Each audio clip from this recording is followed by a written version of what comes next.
Okay, before you cancel me, hear me out first. Sometimes I'm more afraid of being misunderstood than being wrong. I deleted a post last month, not because it was harmful or I had any malicious intentions. It was just out of fear of getting cancelled. And if you can relate to that, if you ever think twice before clicking that post button on Instagram, or you re-edit your captions on TikTok, adding dozens of trigger warnings and disclaimers, just out of fear, this talk is for you, as much as it is for me. Here's the problem. Fear of cancellation makes many creators self-censor, and when that happens, authenticity thins and conversation weakens. By creators, I don't just mean big household names. I'm thinking of yours and mine favorite small accounts and small creators that share their everyday life with us, their opinions and jokes, and even sponsored pasta sauces. If it lands in a feed, it counts. But here's the question. How did we get here? And why does the internet accelerate the slide? Cancel culture started with good intentions. At its core, it was a way to call out real harm like abuse, sexism, homophobia, racism, and every other form of discrimination. But somewhere along the way, the lines begin to blur. And now, being wrong and having unpopular opinion are treated the same, are punished equally. And do you think that's fair? Cancel culture was a way to hold people in power accountable. But I'm not here talking about CEOs or politicians. I'm thinking about micro and macro influencers, travel bloggers, food bloggers, even your cousin with 500 followers. If it lands in a feed, it counts. And we all live in this constant fear of getting cancelled. Even surveys show that people are divided, whether the cancel culture is about accountability or punishment.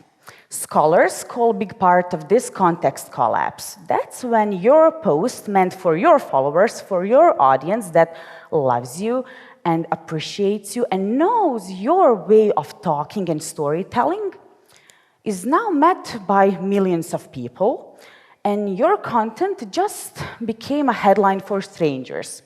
Those same strangers that now are eligible to cancel you. So here's one backstage story from my life. I host a podcast, and off the record, and on the show, people tell me the same thing. I'm not sure what I'm allowed to say anymore. Everything feels so cancelable. On my show, I host singers, celebrities, songwriters, dancers, soccer players, even plastic surgeon came, and they all told me the same thing. They live in this constant fear of getting cancels. So I asked them, what's your response to that? And they all had the same response. We strip away our personalities. We cut off jokes, opinions, our authenticity. And then their content becomes so polished, so curated, so perfect, that now it feels a kind of robotic.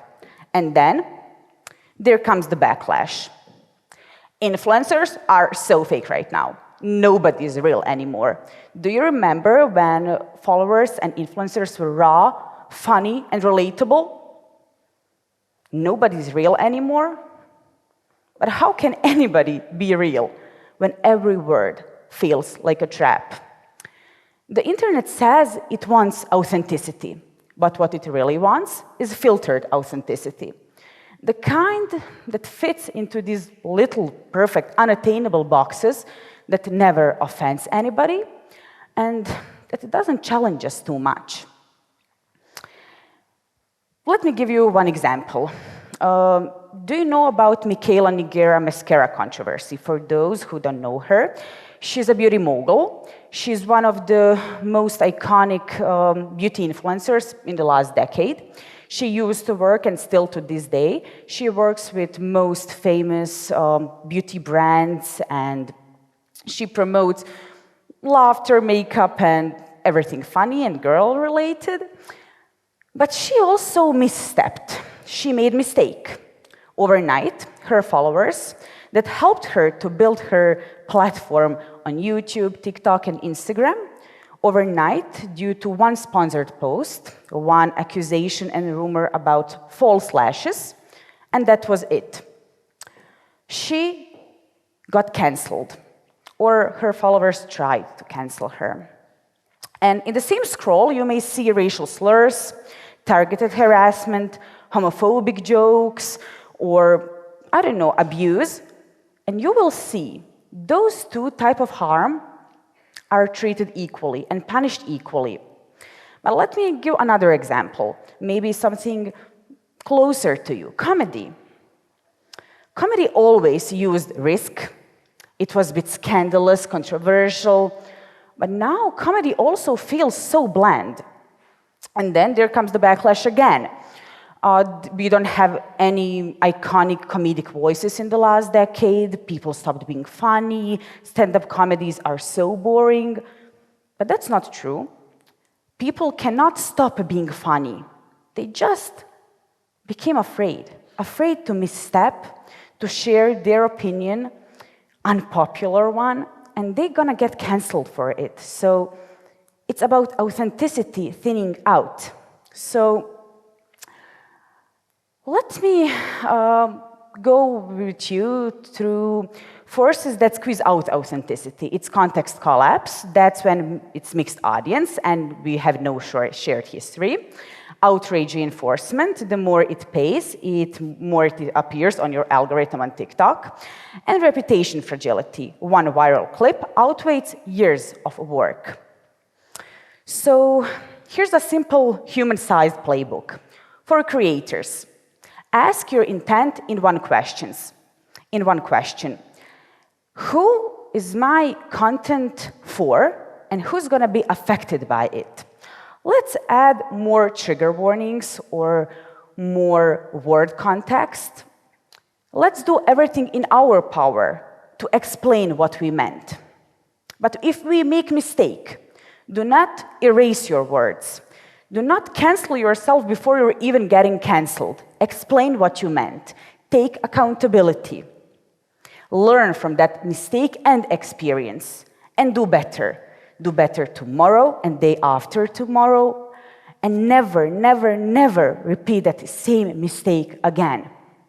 Because we have seen that cancel culture, when it was about accountability, it was doing its job.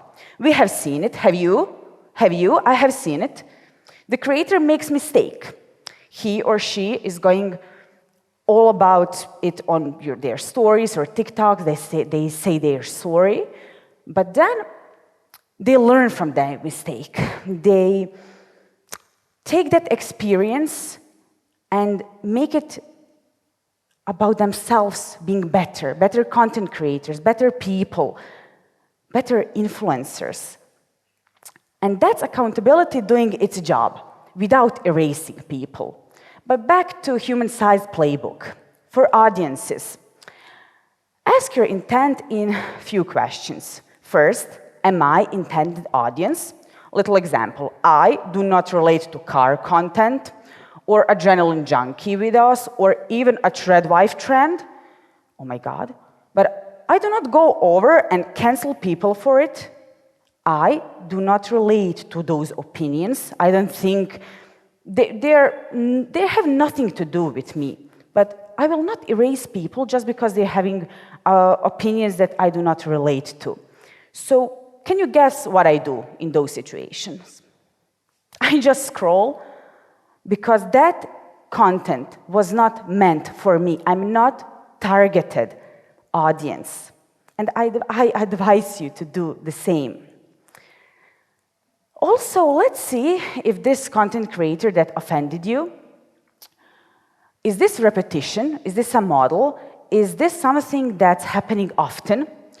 Does this influencer or content creator is addressing something that you do not relate to and they offended some minority, or they use targeted harassment, or they provoke abuse? Or is this about you canceling the wrong person because you had a bad day? Is this about that you took one video of 20 seconds out of TikTok that was cut off from 20 long video from YouTube that you took out of context? And then, guess what? You canceled the wrong person. Goal is always fair accountability. And as I said, we have seen it. And I really want to encourage you all to think about that.